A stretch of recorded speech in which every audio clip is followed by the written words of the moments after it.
page of the lesson The Lighthouse, and now I am going to explain you the second page or next page. Okay, so before to start the next page, I will give a small highlight of first page. What we learned in first page. So there was a small conversation between father and son, Rajiv and Madhav. Rajiv is the name of son and Madhav is the name of father. So Rajiv's father was taking him out to the visit lighthouse. Lighthouse ಗೆ ಭೇಟಿ ಮಾಡೋದಕ್ಕೆ ತೋರಿಸ್ಕೊಂಡು ಬರೋದಕ್ಕೆ ರಾಜೀವನ ಅವ್ರ ತಂದೆ ಮಾಧವ್ ಅವರು ಕರ್ಕೊಂಡು ಹೋಗ್ತಾ ಇದ್ರು. So when they reached the lighthouse, Rajiv became very happy. He became very happy. ಬಹಳ ಖುಷಿ ಆಗ್ತಾರೆ because that was a new thing for Rajiv. ಆ ಲೈಟ್ ಹೌಸ್ ಅನ್ನೋದು ಹೊಸ ಕಲ್ಪನೆ, ಹೊಸ ವಸ್ತು. That was ಅವನೇನಾಗಿದ್ದ ಬಹಳ ಖುಷಿಯಾಗಿದ್ದ. And Rajiv started to ask questions to his father. ತಂದೆ ಪ್ರಶ್ನೆ ಮಾಡಕ್ಕೆ ಸ್ಟಾರ್ಟ್ ಮಾಡಿದ. ಏನಂತ, what is lighthouse and what is the use of these lighthouse? ಏನ್ ಲೈಟ್ ಹೌಸ್ ಉಪಯೋಗ? ಏನ್ ಲೈಟ್ ಹೌಸ್ ಅಂದ್ರೆ it was then his father said, what is lighthouse? You know what is lighthouse? Lighthouse means it was a tall, strong building in the shape of tower and has more powerful bulbs at the top. ಅಂದ್ರೆ ಅತ್ಯಂತ ಪ್ರಖರವಾದಂತ ಬೆಳಕನ್ನು ಹೊಂದಿರುವಂತಹ ಬಲ್ಬ್ಗಳನ್ನ ತುದಿಯಲ್ಲಿರುತ್ತೆ and tower shape ನಲ್ಲಿ ಇರುತ್ತೆ and very strong and tall. ಮತ್ತೆ ಗಟ್ಟಿಯಾಗಿರುತ್ತೆ, ಎತ್ತರವಾಗಿರುತ್ತೆ. That is called lighthouse. So his father again Raju asked his father more questions about lighthouse. What is the use of lighthouse? So what is the need of lighthouse? And in modern lighthouses, how they are built. Modern lighthouse nalli yav riti built agide and how they in those days when there was no electricity, what they were doing in those days. ಆ ದಿನಗಳಲ್ಲಿ ಅವರು ಏನು ಮಾಡ್ತಾ ಇದ್ರು? Such questions Rajiv asked his father. Okay, so we learned this in previous class. So now his father is telling, they also had the danger of dashing against high rocks in the darkness in the sea or being unable to see which was a safe place to land. See here. They also, when there was no lighthouses, the sailors faced many problems in the darkness at night. ರಾತ್ರಿ ವೇಳೆ ಸಂಚಾರ ಮಾಡುವಾಗ sailors faced many problems. ಸಾಕಷ್ಟು problem ಅನ್ನು ಅವರು face ಮಾಡ್ತಾ ಇದ್ರು. Like ಏನಂದ್ರೆ dashing high rocks in the darkness. Dashing ಅಂದ್ರೆ ಡ್ಯಾಶ್ ಅಂದ್ರೆ ಡಿಕ್ಕಿ ಹೊಡೆಯೋದು. ನೀವು ಹೋಗ್ಬೇಕಾದ್ರೆ ಯಾವಾಗ ಹೊಡಿತೀರಲ್ಲ ಡಿಕ್ಕಿ, ಫ್ರೆಂಡ್ಸ್ಗೆಲ್ಲ ಮಾಡ್ತಿರ್ತಿರಲ್ಲ, ಟೈಮ್ ಕೊಟ್ಟಾಗ ಏನೋ ರೆಸ್ಟ್ ಬಿಟ್ಟಾಗ ಡಿಕ್ಕಿ ಹೊಡಿತಿರ್ತಿರಲ್ಲ, that is called dashing. So in ಸೀನಲ್ಲಿ ಏನಾಗ್ತದೆ, dashing high rocks. High rocks ಅಂದ್ರೆ ದೊಡ್ಡದಾದಂಥ ಕಲ್ಲು ಬಂಡೆಗಳು, ಸಮುದ್ರದಲ್ಲಿ ಬರುವಂಥ ಕಲ್ಲುಗಳಿಗೆ, ದೊಡ್ಡದಾದಂಥ ಕಲ್ಲುಗಳಿಗೆ ಡ್ಯಾಶ್ ಹೊಡೆದ್ರೆ ಬೋಟ್, ಆ ಶಿಪ್ ಅದು ಡ್ಯಾಶ್ ಹೊಡೆದ್ರೆ, ಡಿಕ್ಕಿ ಹೊಡೆದಾಗ ಅದು ಏನನ್ನೋದು ಅವ್ರಿಗೆ ಅಲ್ಲಿ ಕಲ್ಲಿದೆಯೋ ಇಲ್ವೊಂದು ಗೊತ್ತಾಗಲ್ಲ. ಸೊ ಡಿಕ್ಕಿ ಹೊಡೆಯುವಂಥ ಚಾನ್ಸಸ್ಗಳಿರ್ತವೆ. And one more thing, unable to see which was a safe place. They were unable to see where is the land and where is the safe place and where we have to go. They were not understanding in those days when there was no lighthouses. Lighthouses ಇಲ್ಲದೆ ಇದ್ದಾಗ ನಾವು ಯಾವ ಕಡೆ ಹೋಗಬೇಕು, which is the safe place, where is the land and where is the dangerous, ಈ ಥಿಂಗ್ಸ್ಗಳು ಅವ್ರಿಗೆ ಅರ್ಥ ಆಗ್ತಾ ಇಲ್ಲ. So that's why they were facing many problems in those days. These lighthouses guided them to safety. Now these lighthouses are guiding them about the safety. ಸುರಕ್ಷತೆ ಬಗ್ಗೆ. Safety means ಸುರಕ್ಷತೆ ಬಗ್ಗೆ ಈಗ ಹೇಳ್ತಾ ಇದ್ದಾರೆ. ಸೊ ಹಿಯರ್ ಅಗೇನ್ಸ್ಟ್ ಅಂತ ಒಂದು word ಬಂತು. ಅಗೇನ್ಸ್ಟ್ ಅಂದ್ರೆ ವಿರುದ್ಧ, ಡಾರ್ಕ್ನೆಸ್ ಅಂದ್ರೆ ಕತ್ಲು, ಅನೇಬಲ್ ಅಂದ್ರೆ ಅಸಮರ್ಥ, ಅದರ opposite word able, unable. Next safe, ಸುರಕ್ಷತೆ, safe, unsafe. This is the opposite word and this is also opposite word. Here guide ಅಂದ್ರೆ ಮಾರ್ಗದರ್ಶಿಸು. Teacher is also guider and your parents also guider. ಅವರು ಕೂಡ ನಿಮಗೆ ಒಳ್ಳೆ ಮಾರ್ಗದರ್ಶನ ಕೊಡ್ತಾರೆ. ಯಾರು ಒಳ್ಳೆ ವಿಚಾರಗಳನ್ನು ಹೇಳ್ತಾರಲ್ಲ ಅವ್ರಿಗೆಲ್ರಿಗೂ ನಾವು ಗೈಡರ್ ಅಂತ ಹೇಳ್ತೀವಿ. ಅವ್ರು ಹೇಳಿದ ವಿಷಯಕ್ಕೆ ಗೈಡ್, ಅವ್ರು ಹೇಳೋ ರೀತಿಗೆ ಗೈಡ್ ಅಂತ ಹೇಳ್ತೀವಿ. ಗೈಡೆನ್ಸ್ ಕೊಡ್ತಿರ್ತಾರೆ. ಸೊ ಗೈಡ್ ಅಂದ್ರೆ ಮಾರ್ಗದರ್ಶಿಸು. So now we understood that the use of lighthouses. So lighthouses are very useful things to sailors. They can now able to decide where is the land and where is the safe place and where darkness, ಕತ್ಲಿನಲ್ಲಿ ಕೂಡ ಅವರು ಈಗ decide ಮಾಡೋದಕ್ಕೆ ಸಾಧ್ಯ ಆಗ್ತದೆ. ನಾನು ಯಾವ ಕಡೆ ಹೋಗ್ಬೇಕು, ನನ್ನ ಶಿಪ್ ಅನ್ನ ಯಾವ ಕಡೆ ತೆಗೆದುಕೊಂಡು ಹೋಗೋದು ಡಿಸೈಡ್ ಮಾಡೋದಕ್ಕೆ ಈಸಿ ಆಗಿದೆ. Rajiv asked, Papa, when was the first lighthouse built? See here, again, Raju was very clever by like you. ನಿಮ್ಮಂಗೆ ನಾವು ಬಹಳ ಜನ ಹುಡುಗ ಮತ್ತೆ ತಂದೆ ಕೇಳ್ತಾನೆ ಏನಂತ ಹೇಳಿ, ಪಾಪ when was the first lighthouse built? ಮೊದಲನೇ ಲೈಟ್ ಹೌಸ್ ಯಾವಾಗ ಕಟ್ಟಿದ್ರು, ಫಸ್ಟ್ ಲೈಟ್ ಹೌಸ್ ಯಾವಾಗ ಕಟ್ಟಿದ್ರು ಅಂತ ಕೇಳ್ತಾನೆ. I don't know my son. Madhav replied. Madhav ಹೇಳ್ತಾನೆ I don't know son. ನಂಗೆ ಗೊತ್ತಿಲ್ಲಪ್ಪ, ಯಾವಾಗ ಕಟ್ಟಿದ್ರು ಗೊತ್ತಿಲ್ಲ. He replied. ರಿಪ್ಲೈ ಅಂದ್ರೆ ಮರು ಉತ್ತರಿಸು, ಅವ್ನು ಕೇಳಿದ ಪ್ರಶ್ನೆಗೆ ಉತ್ತರ ಕೊಡ್ತಾನೆ. But I believe that in the older days many fishermen were lost in the sea and were unable to return home. Madhu replied, ನನಗೆ ಯಾವಾಗ ಫಸ್ಟ್ ಲೈಟ್ ಹೌಸ್ ಬಿಲ್ಟ್ ಆಯ್ತು ಅಂತ ಗೊತ್ತಿಲ್ಲ, but one thing I will tell you that many fishermen ಅಂದ್ರೆ ಮೀನುಗಾರರು, fish ಅಂದ್ರೆ ಮೀನು, fishermen ಅಂದ್ರೆ ಮೀನುಗಾರ. ಯಾರು fisher, one who catches the fishes, ಯಾರು ಫಿಶಸ್ ಗಳನ್ನ ಹಿಡಿತಾರೋ ಅವ್ರಿಗೆ ಫಿಶರ್ ಮ್ಯಾನ್ ಅಂತೀವಿ. ಇಲ್ಲಿ ಫಿಶರ್ ಮೆನ್ ಅಂತೀವಿ. It is in plural. Man men, man singular, men plural.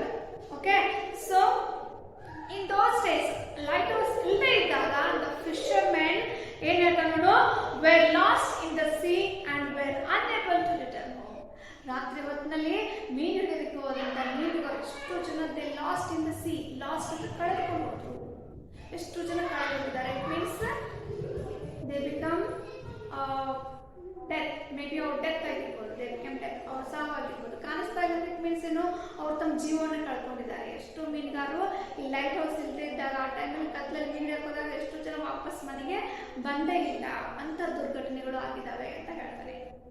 The people on the land were worried and yet helpless to guide them. The people on the land, ಅವ್ರು ಹೋದ್ಮೇಲೆ, ಅವ್ರ ಅರ್ಥ ಕಳ್ಕೊಂಡ್ಮೇಲೆ ಅಲ್ಲಿ ಇದ್ದಂಥ ಜನ, ಅವ್ರು ಸಂಬಂಧಪಟ್ಟಂತ ಜನರು ಏನಾಗ್ತಾ ಇದ್ರು, ವರಿ ಅಂದ್ರೆ ಚಿಂತೆ ಮಾಡಕ್ ಸ್ಟಾರ್ಟ್ ಮಾಡ್ತಿದ್ರು, ಚಿಂತೆನ ಮಾಡ್ತಾ ಇದ್ರು ಅವ್ರ ಬಗ್ಗೆನೆ. And at helpless to guide them, ಚಿಂತೆ ಆಗ್ತಾ ಇದೆ, ಇಂಥ ಅಪಾಯ ದುರ್ಘಟನೆ ಸಂಭವಿಸ್ತಿಲ್ಲ ಅಂತ ಬೇಜಾರಿದೆ, but they were helpless in those days. Helpless, ನಿಸ್ಸಹಾಯಕರು. ಹೆಲ್ಪ್ಲೆಸ್ ಅಂದ್ರೆ ನಿಸ್ಸಹಾಯಕ ಸ್ಥಿತಿ. ಸೊ ಇಲ್ಲಿ ಅಷ್ಟೊಂದು ಸ್ಪೇಸ್ ಇಲ್ಲ ಎಲ್ಲರೂ ನೀವು ಬಂದು ಕವರ್ ಮಾಡೋದಕ್ಕೆ. ಸೊ ಅಗೇನ್ ನಾನು ನಿಮ್ಗೆ ಎಲ್ಲ ಶಬ್ದಗಳನ್ನು ಬಂದಂಥ ಫೋಟೋನ ನಿಮಗೆ ನಾನು ವಾಟ್ಸಪ್ ಮಾಡ್ತೀನಿ. ಓಕೆ, ಸೊ ಹಾಗೆ ಹೆಲ್ಪ್ಲೆಸ್ ಅಂದ್ರೆ ನಿಸ್ಸಹಾಯಕ. ಅವ್ರಿಗೆ ಏನೇ ಅಷ್ಟು ತೊಂದರೆ ಆಗ್ತಾ ಇರೋದು ಗೊತ್ತಿದ್ರು ಕೂಡ ಯಾವ ರೀತಿ ಒಂದು ಸಹಾಯ ಮಾಡೋದು ಕೂಡ ಅವರಿಂದ ಆಗ್ತಾ ಇರಲಿಲ್ಲ. ಸಹಾಯ ಮಾಡಕ್ ಆಗದೇ ಇರುವಂತ ಸ್ಥಿತಿಯನ್ನ ನಿಸ್ಸಹಾಯಕತೆ ಅಂತೀವಿ. ಅದನ್ನ ಇಂಗ್ಲಿಷ್ ನಲ್ಲಿ ಹೆಲ್ಪ್ಲೆಸ್ ಅಂತ ಕರಿತೀವಿ. Then a group of clever young men hit upon this idea. ಈ ರೀತಿ ತೊಂದರೆ ಆಗ್ತಾ ಇತ್ತು, ಇಂಥ ಒಂದು ಬ್ಯಾಡ್ ಥಿಂಗ್ಸ್ ನಡೀತಾ ಇತ್ತಲ್ಲ, ಎಷ್ಟೋ ಜನ ತಮ್ಮ ಜೀವನ ಕಳ್ಕೊಳ್ತಾ ಇರಲಿಲ್ಲ, ಅದ್ರ ಬಗ್ಗೆ ಏನಾಗ್ತದೆ, a group of young people, young men, ಒಂದು ವಯಸ್ಕ, ಹೆಂಗಂದ್ರೆ ತರುಣ ಜನ ಅಂದ್ರೆ ಒಂದು ಏಜ್ ಹುಡುಗರು ಎಲ್ಲರೂ ಸೇರ್ಕೊಂಡು ಒಂದು ಉಪಾಯವನ್ನ ಮಾಡ್ತಾರೆ, ಒಂದು ಪ್ಲಾನ್ ಅನ್ನ ಮಾಡ್ತಾರೆ, ಐಡಿಯಾ, ಒಂದು ಉಪಾಯವನ್ನ ಕಂಡಿರ್ತಾರೆ. ಏನಂದ್ರೆ they collected a few huge logs and lots of dry branches and set fire to them. They collected, ಸಂಗ್ರಹಿಸಿಕೊಂಡ್ರು ಎಲ್ಲರೂ ಏನ, huge logs and lots of dry branches, logs ಮರದ ದಿಮ್ಮೆಗಳನ್ನ, ಬ್ರಾಂಚಸ್ ಮರದ ಕೊಂಬುಗಳನ್ನು, ದೊಡ್ಡ ಮರದ ಒಂದು ದಿಮ್ಮೆ ಅಂದ್ರೆ ಗೊತ್ತಲ್ಲ, ಕೆಳಗಡೆ ಇರ್ತಲ್ಲ ಕಾಂಡ ಅಂತ ಕೆಳಗಡೆ ಇದ್ದು ಆ ದಿಮ್ಮೆಯನ್ನ ಅಂಡ್ ಅದರ ದೊಡ್ಡದಾದಂಥ ಟಂಗಿಗಳನ್ನ ಎಲ್ಲವನ್ನು ಕಟ್ ಮಾಡ್ಕೊಂಡು ಬಂದು ಅದಕ್ಕೆ ಏನ್ ಮಾಡ್ತಾರೆ, ದೇ ಸೆಟ್ ಫೈರ್ ಇರುತ್ತೆ, ಅದಕ್ಕೆ ಬೆಂಕಿ ಹಚ್ಚಿ, ಸಮುದ್ರದ ದಂಡೆ ಹತ್ರ ಆ ದೊಡ್ಡ ಮರದ ದಿಮ್ಮೆಗಳನ್ನಿಟ್ಟು ಅದಕ್ಕೆ ಬೆಂಕಿಯನ್ನು ಹಚ್ತಾರೆ. They were laughed by elders. They were laughed. Laugh means ನಗೋದು. ಅವ್ರನ್ನ ನೋಡಿ ಎಲ್ಡರ್ಸ್ ಅಂದ್ರೆ ದೊಡ್ಡ ಹಿರಿಯರು ಇರ್ತಾರೆ, ದೊಡ್ಡವ್ರಕ್ಕಿಂತ ಯಂಗ್ ಜನರೇಷನ್ ದೊಡ್ಡವ್ರು ಇರ್ತಾರಲ್ಲ, ಅವರೆಲ್ಲರೂ ಅವ್ರನ್ನ ನೋಡಿ ನಗಾಕ್ ಸ್ಟಾರ್ಟ್ ಮಾಡಿದ್ರು. ಏನಂತ, ಏನು ಉಚಿತ ಕೆಲಸ ಮಾಡ್ತಿದ್ದಾರೆ ಇವರು, what they are doing here, this is not helpful thing. ಇದು ಒಂದು ಏನು ಹೆಲ್ಪ್ ಆಗಲ್ಲ, ಇದಕ್ಕೆ ಯಾಕೆ ಬೆಂಕಿ ಹಚ್ಚಿಟ್ಟಿದ್ದಾರೆ ಸಮುದ್ರದಕ್ಕೆ, ಇಲ್ಲಿ ಬೆಂಕಿ ಹಚ್ಚಿದ್ರೆ ಏನು ಉಪಯೋಗ ಅಂತ ಈ ರೀತಿ ಅವರು ಏನ್ ಮಾಡ್ತಾ ಇದ್ರು, ನಗಟ್ ಸ್ಟಾರ್ಟ್ ಮಾಡಿದ್ರು. And but they continued to keep the fire burning. ಅವ್ರು ನಗ್ತಾ ಇದ್ದಾರೆ ಅಂತ ಹೇಳಿ the young people never left that thing. ಅವ್ರು ಬಿಡ್ಲೇ ಇಲ್ಲ ಅದನ್ನ, ಬೆಂಕಿ ಹಚ್ಚಿ ನಗ್ತಿದ್ದಾರೆ ಅಂತೇಳಿ. they continued it. ಅವ್ರನ್ನ ಮತ್ತೆ ಮುಂದುವರಿಸ್ತಾರೆ, ಹಂಗೆ ಕಂಟಿನ್ಯೂ ಉರಿತಾ ಇರ್ಬೇಕು ಅಷ್ಟು ದೊಡ್ಡ ಬೆಂಕಿಯನ್ನು ಹಚ್ಚಿರ್ತಾರೆ. And in the early hours of next morning, in the early hours, early ಅಂದರೆ ಬೆಳಗ್ಗೆ, early hours of in the next morning, ಮರದಿನ ಮುಂಚಾನೆ ಬೆಳಗಿನ ಹೊತ್ತಿನಲ್ಲಿ the fishermen sailed home. Fishermen ಮೀನುಗಾರರು ತಮ್ಮ ಮನೆಗೆ ಸೇಲ್ಡ್ ಹೋಮ್, ವಾಪಸ್ ಮನೆಗೆ ಬರ್ತಾರೆ. ದೆ ಸೆಡ್, ರಾತ್ರಿ ಹೋದಂತ ಮೀನುಗಾರರು ಮುಂಜಾನೆ ಬಂದು ದೆ ಸೆಡ್, ಅವ್ರು ಹೇಳ್ತಾರೆ, ದೇವರಲ್ಲಿ ಫಿಶರ್ಮೆನ್ ಏನಂತ ಹೇಳ್ತಾರೆ, that they had been guided from the land and saved, they have been guided from the land. ಇಲ್ಲಿದ್ದಂತಹ ಇಲ್ಲಿ ಹಚ್ಚಿರುವಂತಹ ಬೆಂಕಿಯಿಂದ ನಮಗೆ ಮಾರ್ಗದರ್ಶನ ಸಿಕ್ಕಿದೆ, ಇದರ ಸಹಾಯ ನಮಗಾಗಿದೆ. ಏನಾಗಿದೆ ಅಂದ್ರೆ because of the light off this fire, ಬೆಂಕಿ ಹಚ್ಚಿದಾಗ ಬೆಳಕು ಬೀಳುತ್ತಲ್ಲ, ಆ ಬೆಳಕು, ಲೈಟ್ ಆಫ್ ದ ಫೈರ್, ಆ ಬೆಂಕಿಯ ಬೆಳಕು ನಮಗೆ ಏನಾಗಿದೆ, which they had seen from a distance, ಎಷ್ಟೋ ದೂರದಲ್ಲಿದ್ರು ಕೂಡ, ಅಂತರದಲ್ಲಿದ್ರು ಕೂಡ ನಮಗೆ ಆ ಬೆಳಕು ಕಂಡಿದೆ, ಆ ಬೆಂಕಿಯ ಬೆಳಕು ಕಂಡಿದೆ. ಆ ಬೆಳಕಿದೆ ಅಂದ ತಕ್ಷಣ ಅಲ್ಲಿ ಏನಿದೆ, ಇಲ್ಲಿ ನಾವು ಹೋಗ್ಬೇಕು, ಈ ಕಡೆ ಸೇಫ್ ಪ್ಲೇಸ್ ಇದೆ ಅನ್ನೋದನ್ನ ಅರ್ಥ ಮಾಡ್ಕೊಂಡ್ವಿ. ಅದ್ರ ಪ್ರಕಾರ ನಾವು ಈ ಕಡೆ ಬಂದ್ವಿ. And we reach our home safely, ನಮ್ಮ ಮನೆ ನಾವು ಸುರಕ್ಷಿತವಾಗಿ ಸೇರ್ಕೊಂಡ್ವಿ ಅಂತ ಹೇಳ್ತಾರೆ. ರಾಜುಗೆ ಆಶ್ಚರ್ಯ ಆಯಿತು. How clever of the womens, ಎಷ್ಟೊಂದು ಕ್ಲೇವರ್ ಅಲ್ಲಪ್ಪ ವುಮೆನ್ಸ್. ಮನುಷ್ಯ, ವುಮ್ಯಾನ್ ಅಂದ್ರೆ ಮಾನವ, ಈ ಮನುಷ್ಯ ಎಷ್ಟೊಂದು ಕ್ಲೇವರ್ ಇಲ್ಲ, ಎಷ್ಟೊಂದು ಜಾಣನಲ್ಲ ಅಂತ ಹೇಳ್ತಾರೆ. ಎಕ್ಸ್ಕ್ಲಾಮೇಟರಿ ಸೆಂಟೆನ್ಸ್, ಎಕ್ಸ್ಕ್ಲಾಮೇಟರಿ ಸೆಂಟೆನ್ಸ್ ಅಂತ ಬರುತ್ತೆ. ಕೈಂಡ್ಸ್ ಆಫ್ ಸೆಂಟೆನ್ಸ್ ಹೇಳುವಾಗ ನಿಮ್ಗೆ ಇದ್ರ ಬಗ್ಗೆ ಹೇಳ್ತೀನಿ. ಮದರ್ ಸೆಡ್, ಎಸ್, ಹೌದು ಮಗನೇ, ಮನುಷ್ಯ ಬಹಳ ಬುದ್ಧಿಜೀವಿ. Now shall we go home after you have your favourite ice cream. ಆಯ್ತಪ್ಪ, now shall we go home, ನಾವೀಗ ಮನೆಗೆ ಹೋಗೋಣವಾ? ಯಾವಾಗ? After you have your favourite ice cream, ನಿನ್ನ ಫೇವರೇಟ್ ಐಸ್ ಕ್ರೀಮ್ ನೀನು ಕೊಡಿಸ್ತೀನಿ, ಅದನ್ನ ತಿಂದ್ಮೇಲೆ ನಾವು ಮನೆಗೆ ಹೋಗೋಣವಾ ಅಂತ ಕೇಳ್ತಾನೆ. ಸೊ ಇಷ್ಟು ಸಾಕಲ್ಲ ನಿಮ್ಗೆಲ್ಲರೂ ಐಸ್ ಕ್ರೀಮ್ ಅಂದ ತಕ್ಷಣ? Raju said, oh yes papa, thank you. Oh ಆಯ್ತು ಪಾಪ, ಇವತ್ತು ನಾನು ಲೈಟ್ ಹೌಸ್ ಬಗ್ಗೆ ತಿಳ್ಕೊಂಡೆ, ಆ್ಯಂಡ್ ಹೋಗೋಣ ಅಂತ ತಿಳಿಸಿದ್ದಕ್ಕೆ ಥ್ಯಾಂಕ್ ಯು ಅಂತ ಹೇಳ್ತಾನೆ, ಧನ್ಯವಾದಗಳು ಅಂತ ಹೇಳ್ತಾನೆ. So this is the first lesson of your standard light house. So what is lighthouse and what is the use of lighthouse, and in those days when there was no electricity, what type of lighthouses they in those time, ಆ ಟೈಮಲ್ಲಿ ಎಲೆಕ್ಟ್ರಿಸಿಟಿನೇ ಇಲ್ಲದಾಗ ಎಂಥ lighthouse ಮಾಡ್ತಾ ಇದ್ರು ಅನ್ನೋದ್ರ ಬಗ್ಗೆ ನಾವು ಈ ಪಾಠದಲ್ಲಿ ಕಲ್ತ್ಕೊಂಡಿದ್ದೀವಿ. ಸೊ ಈ ಪ್ರಾಬ್ಲಮ್ಸ್ ಇದ್ರೆ ನಿಮಗೆ ಡಿಫಿಕಲ್ಟ್ ಪಾರ್ಟ್ಸ್ಗಳನ್ನ ನಾನು ನೆಕ್ಸ್ಟ್ ನಿಮಗೆ ಫೋಟೋ ಹೊಡೆದು ಕಳಿಸ್ತೀನಿ ಬರೆದು. ಆ್ಯಂಡ್ ಇದಕ್ಕೆ ಸಂಬಂಧಪಟ್ಟಂಗೆ ಏನಾದರೂ ಡೌಟ್ಸ್ ಇದ್ರೆ ನನಗೆ ಮೆಸೇಜ್ ಮಾಡಿ, text me or send me a voice message, ಅಥವಾ ಒಂದು ವಾಯ್ಸ್ ಮೆಸೇಜನ್ನು ಕಳಿಸಿ. Again I will you explain once again this lesson if you are interest ಇದ್ದರೆ. ಸೊ ಈ ಲೆಸನ್ ಮುಗಿತು, ಓದುವಂಥ ವಿಡಿಯೋನ ಕಳಿಸಿದ್ದೀನಿ, ಓದಿ ಇದನ್ನ ಅರ್ಥ ತಿಳ್ಕೊಳ್ಳಿ. ನೆಕ್ಸ್ಟ್ ಇದರಲ್ಲಿ ಬರುವಂಥ ಗ್ರಾಮರ್ ಪಾಯಿಂಟ್ಸ್ಗಳ ಬಗ್ಗೆ ನೆಕ್ಸ್ಟ್ ವಿಡಿಯೋನ ನಾನು ನಿಮಗೆ ಕಳಿಸ್ತೀನಿ. ಅಲ್ಲಿವರೆಗೂ ಥ್ಯಾಂಕ್ ಯು.